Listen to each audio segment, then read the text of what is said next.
बिस्मिल्लाहिर्रहमानिर्रहीम। आज की वीडियो में हम एनालिसिस ऑफ वेरिएंस अनोवा में वन वे अनोवा और टू वे अनोवा के जो टेबल्स होते हैं उनकी इंटरप्रिटेशन करेंगे। हम अनोवा जो है उस वक्त यूज़ करते हैं जब हमारे पास जो हमारे ग्रुप्स होते हैं वो 3 या इससे ज़्यादा। अनोवा इस्तेमाल करने के लिए जो अजम्पशंस हैं वो ये है कि आपकी पॉपुलेशन नॉर्मली डिस्ट्रीब्यूटेड होनी चाहिए, सैंपल्स इंडिपेंडेंट होने चाहिए और जो आपका वेरिएंस है पॉपुलेशन का वो इक्वल होना चाहिए। इसी तरह जो आपके ग्रुप्स हैं उनसे जब आपने सैंपल साइज लेना है तो that must be of the same size. Hypothesis जो है इसमें 3 तरह के हाइपोथेसिस बनते हैं टू वे अनोवा में। पहला हाइपोथेसिस ये बनता है कि जो आपका फर्स्ट फैक्टर है उसके मीन्स जो है वो इक्वल है। दूसरा जो आपका हाइपोथेसिस बनता है वो बनता है कि जो सेकंड फैक्टर है आपका उसके मीन्स भी इक्वल है। और जो तीसरा इसमें अनोवा टू वे अनोवा में बनेगा हमारा नल हाइपोथेसिस वो ये बनेगा कि there is no interaction between the two factors, के दोनों फैक्टर्स आपस में मिलकर जो है वो मीन्स को इन्फ्लुएंस नहीं करते। इसी तरह फैक्टर जो है वो फैक्टर्स हैं क्या कि जो वेरिएबल्स होते हैं इसमें हम जो वेरिएबल यूज करते हैं उनको अनोवा में जो वेरिएबल्स हम इस्तेमाल करते हैं उनको फैक्टर्स कहते हैं। फॉर एग्जांपल आप टेम्परेचर का, ह्यूमिडिटी का या न्यूट्रिशन का इफेक्ट देख रहे हैं तो ये वेरिएबल्स हैं।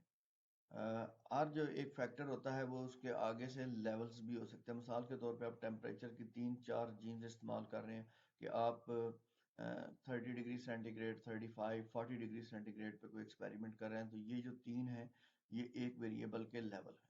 ट्रीटमेंट ग्रुप से मुराद ये है कि जो आपके दोनों फैक्टर्स हैं जो आप टू बी एनोवा में इस्तेमाल कर रहे हैं। मिसाल के तौर पे आप फर्टिलाइजर को और किसी क्रॉप की वैरायटीज को जो है वो देख रहे हैं कि उनका इफेक्ट क्या होता है यील्ड पे। तो आपके ये जो दो फैक्टर्स हैं इनके कॉम्बिनेशन से जितने आपके एक्सपेरिमेंटल ग्रुप बनेंगे वो आपके ट्रीटमेंट ग्रुप्स होंगे। जो वन वे अनोवा है उसमें सिर्फ एक क्योंकि फैक्टर होता है तो जो आपको ट्रीटमेंट्स जो नजर आ रही हैं तो ये हमारा फैक्टर है। तो जो टू वे होता है उसमें फैक्टर ए भी होता है, बी भी होता है और दोनों की इंटरेक्शन भी हो सकती है कि ये दोनों मिलकर किस तरह से जो पॉपुलेशन है उसके मीन्स को अफेक्ट कर।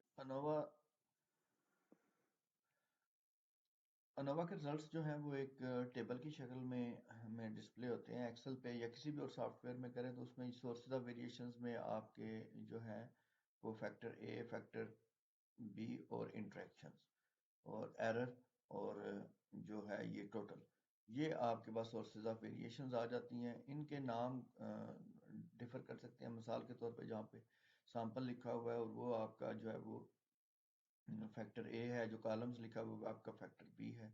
मिसाल के तौर पे जो अभी हमने अपनी यूज़ किया है डाटा उसमें हमारे पास दो क्रॉप की वैरायटीज थी तो वो उसकी डिग्री ऑफ फ्रीडम 1 है। डिग्री ऑफ फ्रीडम से पता चल जाता है कि कौन सा फैक्टर है। तो ये हमारा फैक्टर ए है इसमें और फैक्टर बी जो है वो 5 तरह के हमने फर्टिलाइजर यानी 4 फर्टिलाइजर की टाइप्स और एक कंट्रोल, जब हमने कोई फर्टिलाइजर इस्तेमाल नहीं किया तो 5 ट्रीटमेंट्स थी तो उसकी डिग्री ऑफ फ्रीडम जो है वो 4 आ गई। तो ये एफ रेशो है। एफ रेशो के हिसाब से आपने देखना होता है कि अगर आप टेबल के जरिए उसको कंपेयर करेंगे तो फिर एफ रेशो की वैल्यू आप देखेंगे और अगर आप पी की वैल्यू के साथ कंपेयर करेंगे तो पी की वैल्यू 0.05 है। तो ये वैल्यू आई है पी की फैक्टर ए के लिए और ये वैल्यू आई है आपके पास फैक्टर बी के लिए और इसी तरह से ये आई है इंटरेक्शन की वैल्यू। अनोवा टेबल को इंटरप्रेट ऐसे करते हैं कि जो अनोवा टेबल में हमारे पास फैक्टर ए है और फैक्टर बी है उसकी जो डिग्री ऑफ फ्रीडम है और एफ की वैल्यू है उसको हम यूज़ करते हैं।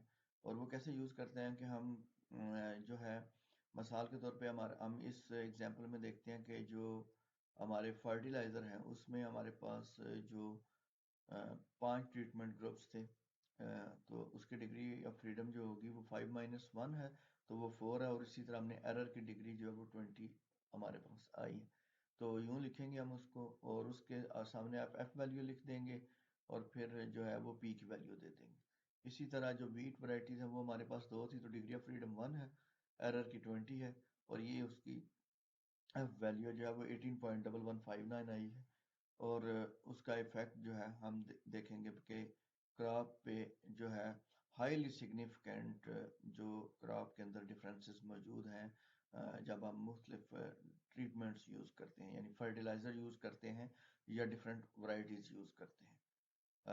इसी तरह जब हम अपने मीन्स को कंपेयर करेंगे तो हम ये कहेंगे कि हम अपने नल हाइपोथेसिस 1 और 2 जो कि हमने पहले डिस्क्राइब किए हैं को हम जो है वो रिजेक्ट करते हैं और हम अल्टरनेटिव हाइपोथेसिस को एक्सेप्ट करते हैं। और हमारा जो था हाइपोथेसिस उसमें the population means of the first factor are not equal, ये अल्टरनेटिव हाइपोथेसिस है, इसको हमने एक्सेप्ट कर लिया कि फर्टिलाइजर से जो है वो क्रॉप यील्ड जो होती है वो सिग्निफिकेंटली डिफर करती है। इसी तरह जो दूसरा हमारे पास फैक्टर था उसको भी हम यही कहते हैं कि जो मीन्स हैं वो इक्वल नहीं है, लिहाजा जो वैरायटीज हैं वो इफेक्ट करती हैं क्रॉप यील्ड को सिग्निफिकेंटली, क्योंकि पी की वैल्यू 0.05 से बहुत कम है। इसी तरह जब हम इंट्रैक्शंस की बात करते हैं तो इंट्रैक्शन की जो पी वैल्यू है वो 0.224 आई है, और उसका मतलब ये है क्योंकि वो 0.05 से बहुत ज़्यादा है, तो there is no interaction between the two factor fertiliser and varieties, तो वो दोनों आपस में इंटरेक्ट नहीं करती टू इंक्रीज या इफेक्ट द क्रॉप यील्ड।